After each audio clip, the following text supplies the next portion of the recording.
হাগ্ৰামা মহিলাৰীয়ে কোৱা কথাক লৈ ইউপিপিএলে চিন্তা নকৰে। গ্ৰামা মহিলাৰীৰ কোৱা কথাক লৈ ইউপিপিএলে চিন্তা নকৰে।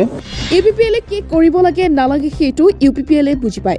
ইউপিপিএলে কি কৰিব লাগে আৰু নালাগে সেইটো ইউপিপিএলে খুব ভালকে বুজি পায়।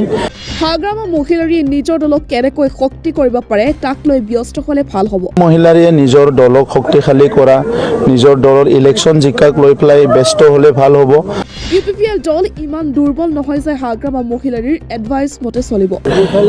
হাগ্ৰামা মহিলাৰীৰ কোৱা কথাক লৈ ইউপিপিএলে চিন্তা নকৰে। ইউপিপিএলে কি কৰিব লাগে আৰু নালাগে সেইটো ইউপিপিএলে খুব ভালকে বুজি পায়।